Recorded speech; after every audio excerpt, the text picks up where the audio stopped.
die toekoms geopenbaar in die lig van Gods ewige woord. En wat dien as grondslag vir ons studiereeks? Die Godgegewe hervormingslese, daar staan geskrywe, die Bybel en die Bybel alleen. Kom ons bid saam.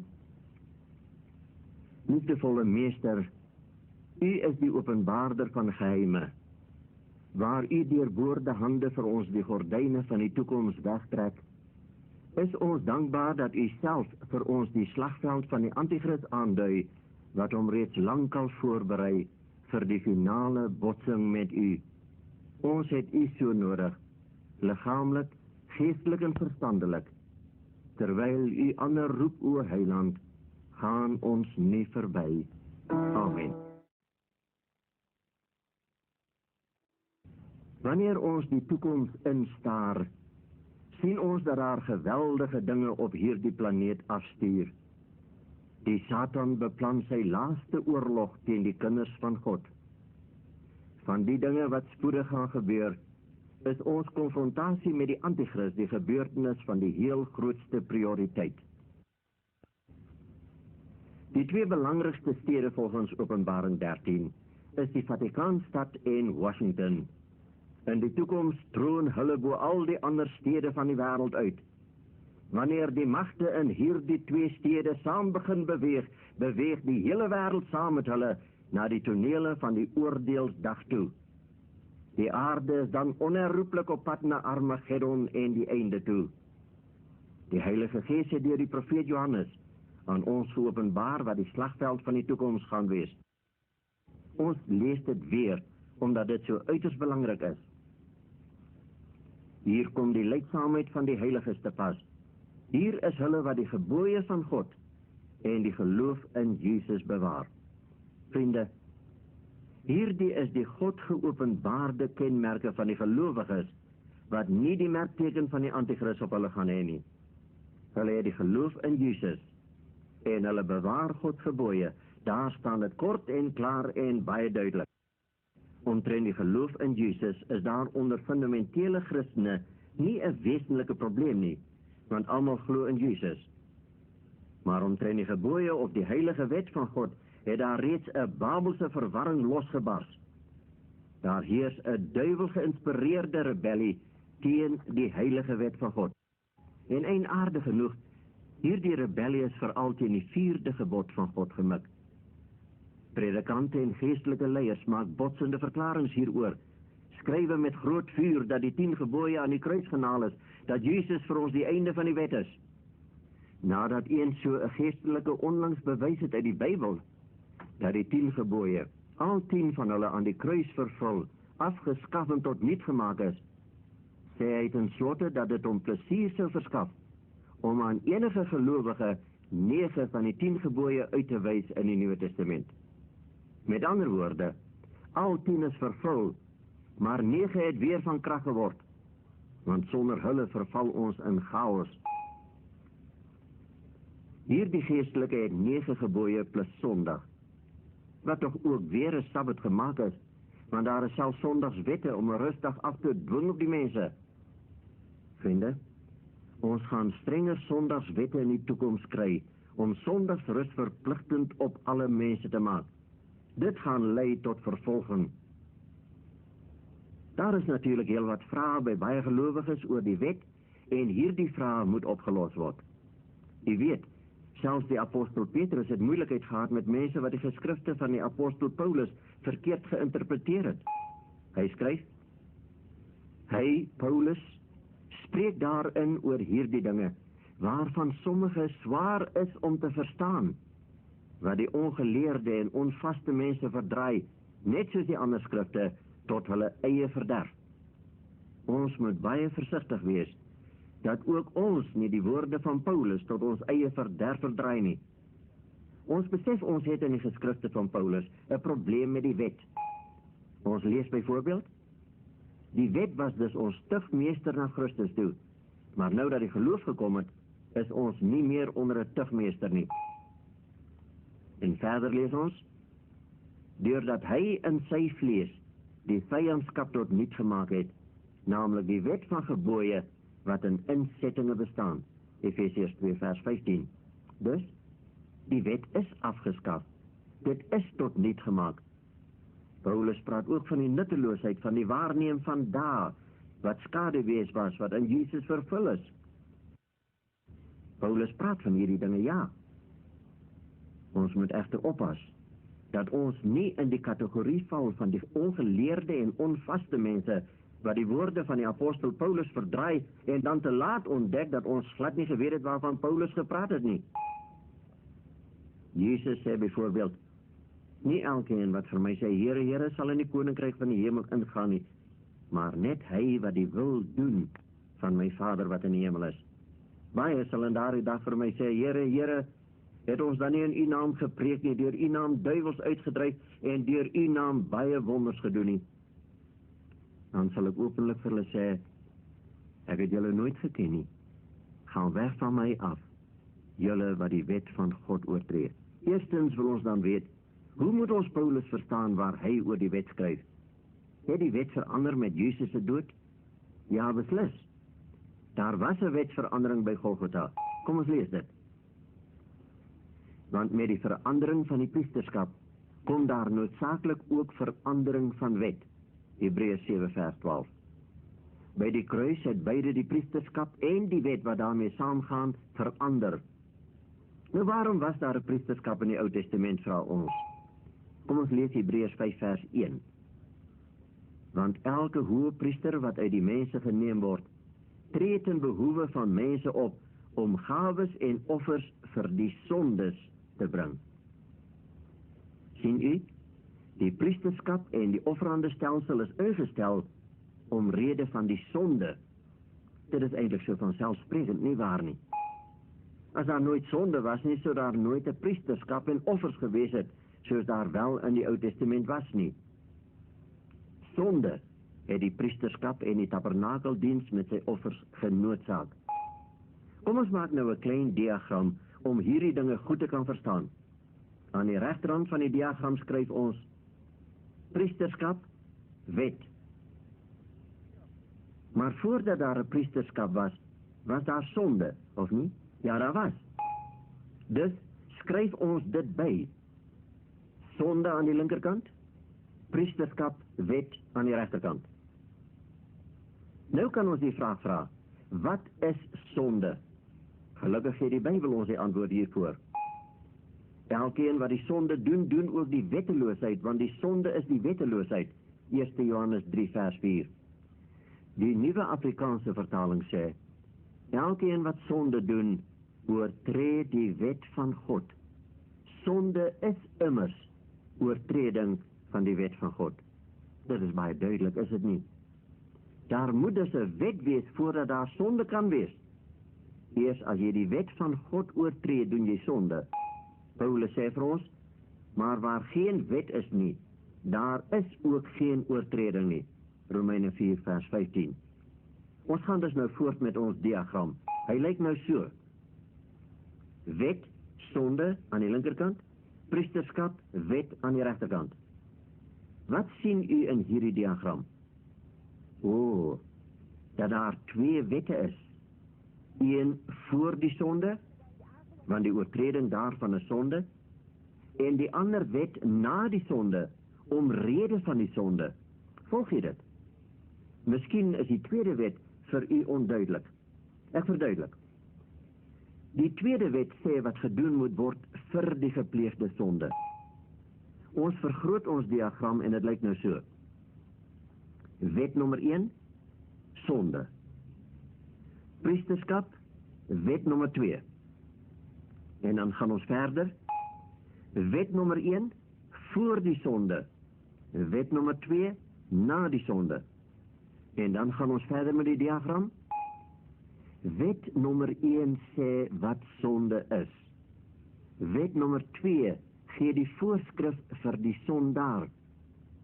Kom ons bekyk hierdie 2 wette nou van naderby. Ons bepaal eerstens ons aandag by wet nommer 2, die een aan die regterkant. Is daar 'n wet in die Bybel, in die Ou Testament, wat die geneesmiddel vir die sonde aanbied? Ja, ons lees daarvan in die boek Levitikus. Levitikus 9 sê vir ons, dit is die wet van die brandoffer. Levitikus 6 vers 14 sê, en dit is die wet van die spysoffer. Levitikus 6 vers 25, dit is die wet van die sondoffer. Levitikus 7 vers 1, en dit is die wet van die skuldoffer. Levitikus 7 vers 11 sê, en dit is die wet van die dankoffer. Hier het ons dit, 'n wet met 5 gebooie of insettinge vir die sonde van die sondaar in die Ou Testament. Merk asseblief op dat dit wet genoem word, en nie wette nie. Hierdie wet, bekend as die seremoniële wet, is deur Moses in 'n boek geskryf. Het u dit geweet? Ons lees, en Moses het hierdie wet opgeskrywe en dit gegee aan die priesters, die seuns van Levi, wat die verbondsark van die Here gedra het, en aan al die oudstes van Israel. En toe Moses die woorde van hierdie wet klaar in 'n boek geskryf het, tot die einde toe. Wat moes Moses met hierdie wetboek doen, vra ons? Ons lees, neem hierdie wetboek en sit dit neer aan die kant van die verbondsark. U ken die Bybel, en u weet die wet van God, geskryf op 2 kliptafels deur die vinger van God, was in die ark gebere. Die wetboek, geskryf deur Moses, was langs die ark geplaas. Daar was dus 2 wette in die Ou Testament, die een in die ark, die ander een langs die ark. Die een langs die ark was tydelik. Hoekom? Omdat dit net bestaan het in spys en drank, en verskillende wassinge en vleeslike verordeninge, wat opgelê is tot op die tyd van herstelling. Hebreërs 9 vers 10. Hierdie wet was dus tydelik opgelê. Die wet van offers was van verbygaande aard. Die priesters sou ophou fungeer. Dis ook hulle wet van offerandes. Is dit vir u duidelik? Wet nommer 2 het te doen gehad met offers. Maar nou vra ons, wat van wet nommer 1? Die wet wat vir ons sê wat die sonde is. Hieromtrent is daar in die Bybel geen probleem nie, want Paulus gee ook hier aan ons die antwoord. Hy sê naamlik, ek sou die sonde nie anders as deur die wet geken het nie, want ek sou ook die begeerlikheid nie geken het nie, as die wet nie gesê het, jy mag nie begeer nie. Romeine 7 vers 7. Watter wet sê jy mag nie begeer nie? Natuurlik is dit die wet van 10 gebooie. Kom ons vergroot nou ons diagram. Daar sien u dit duidelik voor u. Wet nommer 1, die sedewet, sê wat sonde is. Wet nommer 2, die seremoniële wet. En dit sê wat gedoen word vir die sonde. En die 2 wette het as volg gewerk. En as iemand sondig, omdat hy enige iets doen wat die Here verbied het, dan moet hy as sy offer bring 'n bok sonder gebrek vir die sonde wat hy gedoen het. En hy moet die sondoffer slag. Dan moet die priester van haar bloed met sy vinger neem en dit aan die horings van die brandofferaltaar stryk. So moet die priester dan vir hom versoening doen en dit sal hom vergewe word. Sou daar vergifnis gewees het vir die oortreding van die sedewet in die Ou Testament, as die sondaar nie hierdie seremoniële wet van offers nagekom het nie? Nee, want God het dit ingestel vir die sonde. Maar geld hierdie seremoniële wet nog vir ons vandag? Moet ons nog spysoffers en skuldoffers en sondoffers bring wanneer ons sonde doen? Nee. Hoekom nie? Hierdie wet het verbygegaan toe Jesus gesterf het. Dank God daarvoor. Hy het dit vir ons vervul, dit aan die kruis genaal, hy het dit weggeruim. Kom ons kyk nou na die verwantskap van die evangelie met hierdie 2 wette. Ons neem eers die evangelie en sy verband met die sedewet, wat bestaan uit die 10 gebooie. Die psalme sê van hierdie wet, die wet van die Here is volmaak, Psalm 19 vers 8. God sê, ek sal my verbond nie ontheilig nie, en wat oor my lippe gegaan het, sal ek nie verander nie, Psalm 89 vers 35. En Paulus sê, maak ons dan die wet tot nie deur die geloof? Nee, stellig nie. Inteendeel, ons bevestig die wet. Romeine 3 vers 31. Johannes sê, want dit is die liefde tot God, dat ons sy gebooie bewaar. 1 Johannes 5 vers 3. As ons Gods gebooie nie bewaar nie, het ons nie werklike liefde vir God nie. Hy sê verder, hy wat sê ek ken hom en sy gebooie nie bewaar nie, is 'n leuenaar en in hom is die waarheid nie. 1 Johannes 2 vers 4. En Jakobus sê vir ons, want wie die hele wet onderhou, maar in een opsig struikel, het aan almal skuldig geword. En hy wat gesê het, jy mag nie egbreek nie, het ook gesê jy mag nie doodslaan nie. As jy nou nie egbreek nie, maar doodslaan, het jy 'n oortreder van die wet geword. Jakobus 2 verse 10 en 11. Verder lees ons Jesus se woorde weer. Moenie dink dat ek gekom het om die wet of die profete ongeldig te maak nie. Ek het nie gekom om hulle ongeldig te maak nie, maar om hulle volle betekenis te laat kry. Dit verseker ek julle, hemel en aarde sal eerder verbygaan, as dat een letter of letterstreepie van die wet sal wegval, voordat alles voleindig is. Wie dan ook een van die geringste van hierdie gebooie ongeldig maak, en die mense so leer, sal die minste geag word in die koninkryk van die hemel. Maar wie die wet gehoorsaam en anders so leer, sal hoog geag word in die koninkryk van die hemel. Matteus 5 verse 17 tot 19. Wat sterk en helder woorde is hierdie nie van Jesus nie. Predikante behoort hierdie woorde elke dag te lees en te glo. Hierdie is dan die verwantskap van die evangelie tot die ewige onveranderlike sedewet van God. Nou kom ons kyk na die verwantskap tussen die evangelie en die seremoniële wet. Daar staan geskrywe, deurdat hy in sy vlees die vyandskap tot niet gemaak het, naamlik die wet van gebooie wat in insettinge bestaan. Die wet wat Jesus aan die kruis genaal het, was die wet van gebooie wat in insettinge bestaan. En in Hebreërs 9 vers 10 het ons reeds gesien dat die seremoniële wet net bestaan het in spys en drank en verskillende wassinge en vleeslike verordeninge. Nadat Jesus, die Seun en die Lam van God, vir ons sondes geslag was sy offer volkome.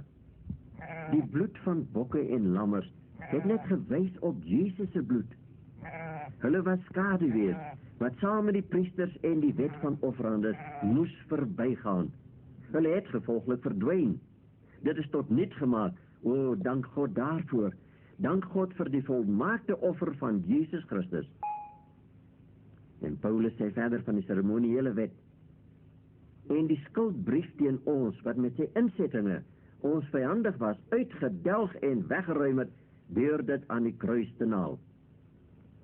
Laat niemand julle dan oordeel in spys of in drank, of met betrekking tot 'n fees of nuwe maan of sabbat nie, wat 'n skaduwee is van die toekomstige dinge, maar die liggaam behoort aan Christus. Hier stel die apostel Paulus dit baie duidelik, dat die seremoniële wet by die kruis opgehou het. Dat het bestaan uit spys en drank en 7 jaarlikse seremoniële sabbatdae en nuwe maanfeeste wat opgehou bestaan het. Maar vra ons, het die seremoniële wet dan ook sy sabbate gehad? Ja, daar was 7 vierdae of sabbatdae, en ons lees daarvan in Levitikus 23. Dit was jaarlikse sabbate, die sabbat van die Pascha, die sabbat van die ongesuurde brode, die sabbat van die eerstelingsgerf, 7 sabbate wat eenmaal elke jaar gevier is, soos ons geloftedag eenmaal per jaar vier op enige dag van die week. Hierdie 7 sabbate het verbygegaan toe Jesus gesterf het, want Jesus was ons Pascha, ons eerstelingsgerf ensovoorts. Na Jesus se dood was hierdie 4 dae van geen betekenis meer nie. Gevolglik lees ons, die wet was dus ons tugmeester na Christus toe. Maar nou dat die geloof gekom het, is ons nie meer onder 'n tugmeester nie. Dank God, die seremoniële wet is verby, vir ewig verby. Jesus as lam van God het vir ons gesterf. Die sedewet het God met sy eie vinger op Sinaï geskryf. Die 4de gebod Sabbat is in die hart van hierdie wet van 10 gebooie ingeskryf en dit bly vir ewig tot in alle ewigheid. Kan u sien uit die skrifte dat daar 2 wette was? Nommer 1 is die sedewet van 10 gebooie en dit is ewig onveranderlik. Aan die ander kant is die seremoniële wet met sy priesters, sy offers, sy 4 dae en dit is afgeskaf op Golgotha. Ons gaan geoordeel word volgens die sedewet met al 10 sy ewige gebooie. Ek wil u vra, kan ons geoordeel word volgens 9 gebooie per Sondagviering, waarvoor daar nie 'n enkele skriftuurlike grondslag is nie? Nee, daardie is 'n verminkte sedewet.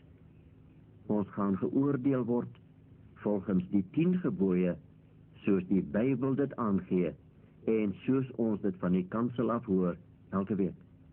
En wanneer ons dit van die kansel af hoor, vriende, laat ons gedagtig wees aan hierdie pragtige belofte in die Bybel. Salig is die wat sy gebooie doen, sodat hulle reg kan hê op die boom van die lewe en ingaan deur die poorte in die stad. As ons nie eendag daar ingaan nie, wat het die lewe dan vir ons beteken? Die Satan wil sy bes probeer om ons te verwar hieromtrent. En jammer om te sê, dit is geestelike leiers wat gebruik word om die grootste verwarring te saai oor die heilige, volmaakte wet van God. Geestelike leiers het ook verwarring oor Jesus gesaai. O, hoe sluw is die Satan nie. Hy laat mense preek en siekes gesond bid en selfs duiwels uitdryf, solank hulle net een gebod van God onder hulle voete vertrap. Jesus sal vir hulle sê, gaan weg van my af, hoekom? Julle wat die wet van God oortree. Gehoorsaamheid aan die wet van God is die slagveld van die toekoms. Ek wil u weer hieromtrent dringend waarsku. Met die 9 gebooie het die Satan min of meer vrede, maar dis die 4de gebod wat hy as slagyster stel vir die hele wêreld om hulle daarin te vang. Met alle vroomheid en skriftuurplase probeer hy die eerste dag van die week, 'n gewone werksdag, te verhef tot gewyde dag wat in ere herstel sal moet word vir die beswil van die ganse mensdom. So sal hy redeneer, terwyl die mensdom God se heilige dag onder hulle voete vertrap en saam met die dag die seën wat in daardie heilige dag vir hulle opgesluit is. Daar is geen neutrale grondgebied vir enige mens op aarde nie. Ons sal moet kies tussen die seël van God en die merkteken van die Antichrist. Ons maak die keuse. God sê, gedenk die Sabbatdag dat jy dit heilig. Die Satan sê, gedenk nie die Sabbatdag dat jy dit heilig nie. Vriende, hoe sal ons staan in die oordeelsdag? Gaan Gods wet van 10 gebooie ons vryspreek? Of gaan dit ons veroordeel? Jesus roep ons in hierdie laat uur van die wêreld. Jesus roep ons tot gehoorsaamheid aan sy stem. Sal ons, soos Eva, faal? Ons staan weer voor die keuse, God se stem en die Satan se stem. Aan wie gaan ons gehoorsaam wees? Onthou, sy 7de dag het hy geheilig. Hy vra u en vir my om dit in sy krag heilig te hou, saam met die ander 9 gebooie van sy heilige wet. Ek weet, ons kan nie vir die Here nee sê nie. Kom ons sluit met gebed. Dierbare Here en God, leer ons om met die psalmis te sê, u wet het ek lief, want in die onderhouding van u gebooie is daar groot vrede. Dankie Here, dat die wet van offers aan die kruis genaal is. Dankie dat Jesus vir ons gesterf en die seremoniële wet afgeskaf het. Ons besef ons gaan deur u sedewet van 10 gebooie geoordeel word, soos u hulle met u vinger geskryf het, en nie soos hulle deur 'n mens verander is nie. Here, help ons om u vierde gebod te eerbiedig saam met die ander gebooie. Gee dat ons met ons geliefdes en saam met die verlostes op die nuwe aarde elke week op die Sabbat sal opgaan om u aangesig te sien, om u dankie te sê, onze Here en onze God, vir wat u gedoen het om ons te verlos. Ons het u lief, Here. Help ons in Jesus' naam. Amen.